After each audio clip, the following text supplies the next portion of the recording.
systems do we have? I mean, we're implementing... Sure. Well, I mean, they'll launch it where terrorists hit it. Like, they're like, Stuxnet hit us. We've got to take over the web. They admit they created it, but they're like, yeah, Al-Qaeda's bad, but we run them. We got to take your rights because of them. But they're heroes in Libya and Syria.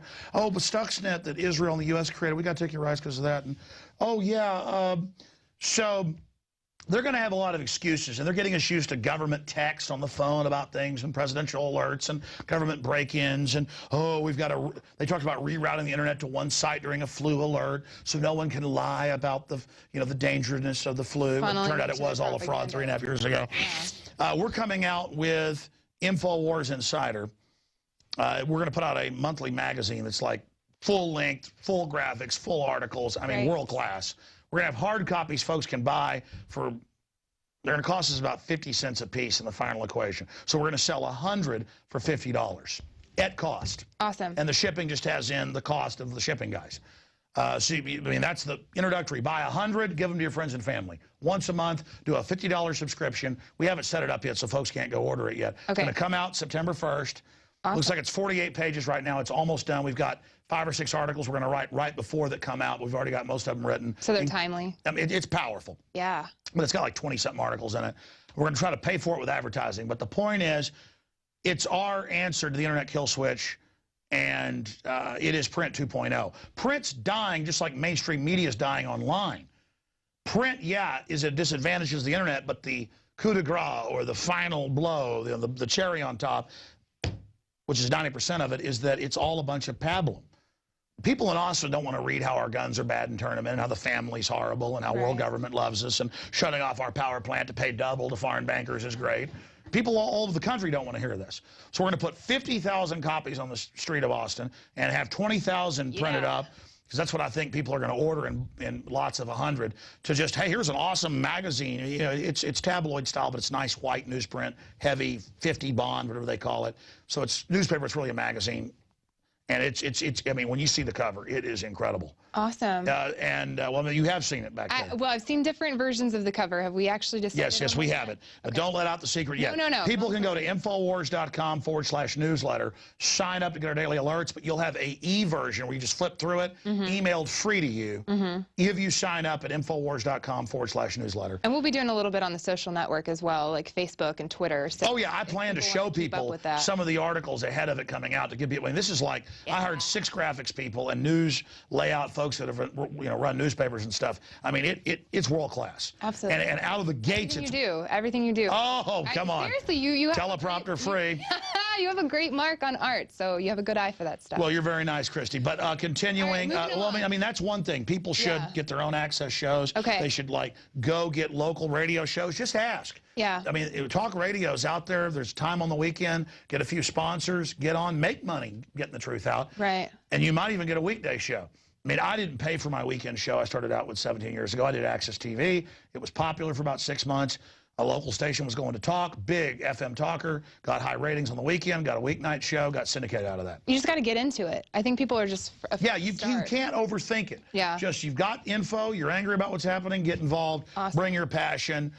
Neighborhood newsletters. Anger is the alchemy to making a change. That's what I think. I forget who said that. I did. Okay, I summarized. I'm sure I got it from someone. No, but I mean, well, truth is, a lot of times, earlier we had a quote that I've said 100 times myself just learning it, and I never knew that Andrew Fletcher in 1698 said it. Arms are the only true badge of liberty. The possession of arms is the distinction of a free man from a slave. That's just Veritas. Absolutely. Veritas, so you know Latin, anyways, French. All right, there you go. It is ridiculous when I kiss something, isn't it? Look, here we go. Here we go. Did we get it? Did we get it? Anyways, all right. Next question. We're running out of time. All right. Kevin asked you if we're going to be left with Obama or Romney to vote for during the presidential election, the 2 globalists. Should we not vote at all? You know, we get 60% turnout on average. Sometimes it's 55, sometimes 64, but it's around 60 on average. Okay. 59.7 is like the last 50-year average in presidential turnouts. But we get on average about 8.2 local. And it's funny, Austin has exactly 8.2, where we're broadcasting from, has the national average pinned. Some places it's more, some less. Some places we get, like New York, it's more like 20-something% local turnout. And mayoral, even more. Sometimes it's like 65. But here it's 8.2. That's the nationwide average for whatever reason. That's where all the power's at. That's where the robbery's happening. The UN, when they can't get Congress to pass something, they come in with lobbyists into your city. Austin's one of the worst, San Francisco, and just take over. Pay for our sports stadium. Pay for Formula One. Yeah. Pay for having your power plant shut off because we own the other one and we'll double, profits. And so let's see people involved locally. Even if you run for office and don't win, you're at the debates embarrassing them. You're at city council in their face. Absolutely. Sue people when they won't take fluoride out. Even Harvard just came out with a 30-plus year study and said, yes, it's brain damaging us and causing cancer. And, so listen, don't laugh, Austin Mayor, like he does to people, you little bastard. Bastards aren't bad. That's not a good enough name for him. You below cockroach creature. Don't laugh, okay? This isn't funny, bone cancer and brain damage, you bastard. Excuse me. Here is the report. Don't you laugh when we bring scientists like Dr. Conant in here. All the way from, the East Coast here. Don't you laugh at us that we care? Don't you laugh at us being concerned? Don't you laugh at us not being awake? Don't you laugh at us not being in a coma? I'm going to sue you. I think I'm going to sue him myself. More and more, I'm tired of it. He is assaulting me with sodium fluoride and Grignard reagents and heavy metals that we pay $1 million+ a year in Austin to have dumped in our water when they admit it's giving people cancer and endocrine failure and diabetes. And he thinks it's funny. There it is. Harvard study published in federal government journals confirms fluoride lowers IQ. Cancer, you name it. Just because you laugh, punk, doesn't mean it's funny. Absolutely. We're awake and we know what's going on. And your Homeland Security intimidation won't shut down the fact we're tired of you and your boss is assaulting us. I'm sorry, go ahead. No, I love it. What was the question? I don't even remember now. People need to get on it. Essentially, should we vote? I think your answer is you vote in your action. You vote everywhere with your dollars and with your action and going, I know you got electronic voting machines in. That's why you're so arrogant. I'm going to sue you. We'll see how arrogance-filled you are then, punk. 50 people are going to sue you. You may even beat it with the corrupt courts, but you won't beat the ride. It ain't funny anymore. Awesome. Sorry, go ahead. I love your passion.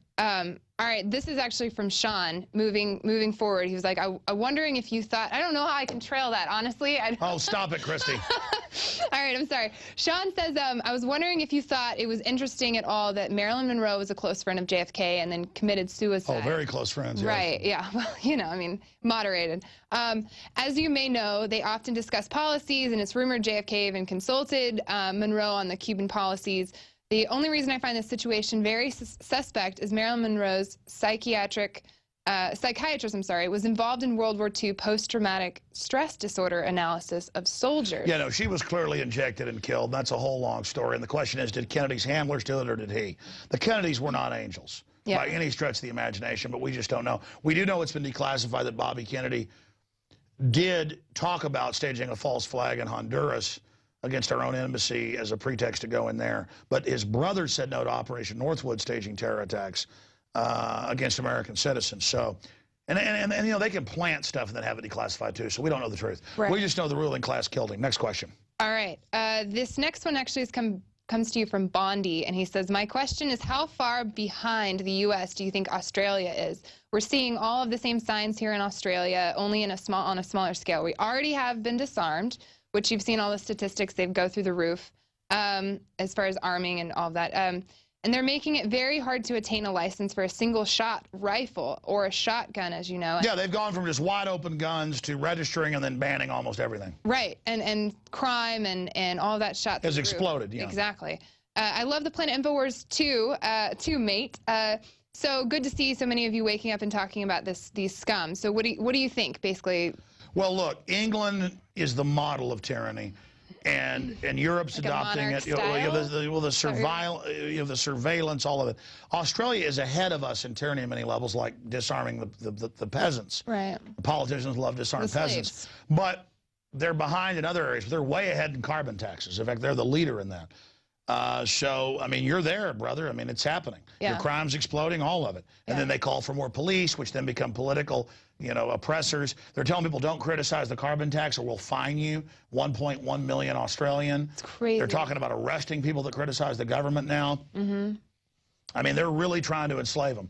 And China's becoming really the controller of Australia.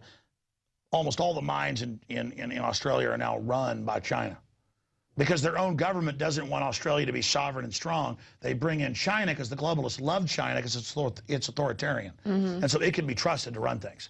China has like 98% of rare earth mineral mining worldwide now. And the globalists have done that on purpose. Our government gave them the Panama Canal we built for free. Our government gives them all the concessions. Our government pays $22 billion to ship General Motors, Cadillac, and Volt plants there. China, because they sterilize their people, machine gun crowds, have mobile execution vans.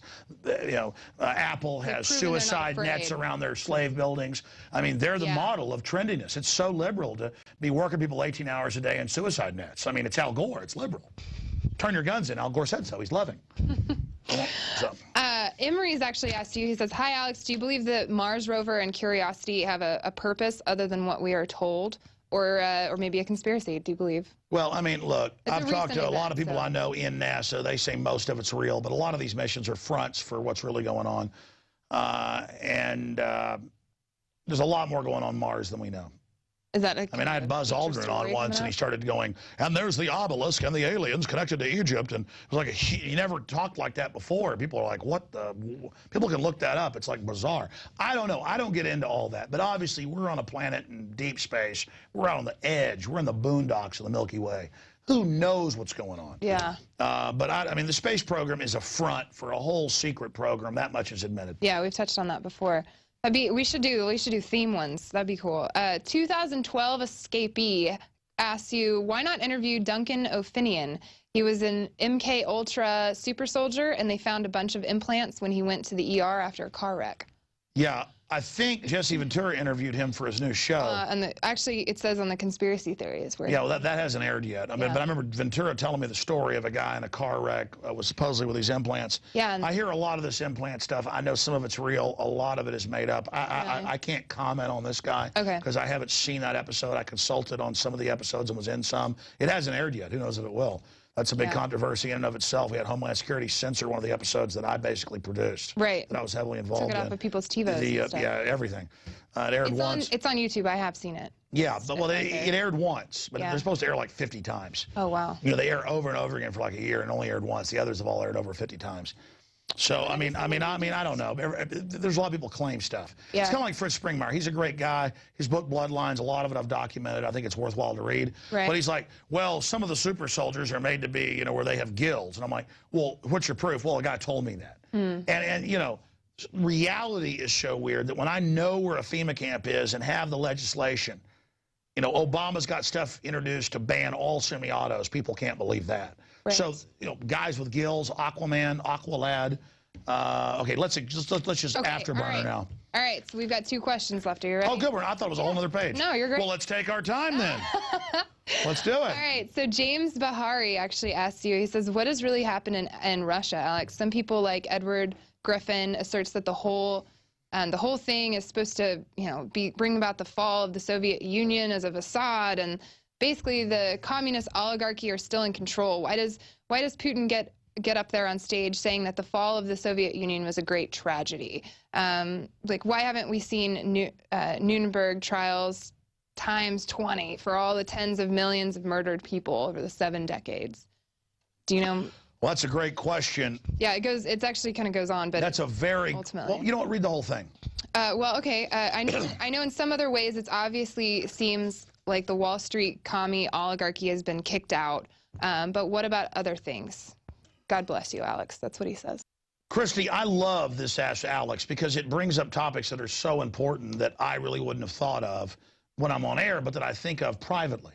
I think about this all the time. And I've studied it. I've interviewed a lot of historians across the political spectrum to try to understand what happened. But I think I should probably have somebody on like G. Edward Griffin, maybe not to debate, but to discuss it with somebody who knows a lot of Russian history, like Webster Tarpley. Yeah. With myself involved, because I know quite a bit as well. Round table. Sure, a round table, maybe a round table Skype. Maybe we should set up multiple, that's a good idea, multiple Skypes in here where I can turn and say, gentlemen.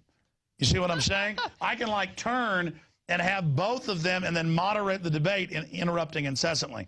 No, but because I don't just dogmatically decide what I want to think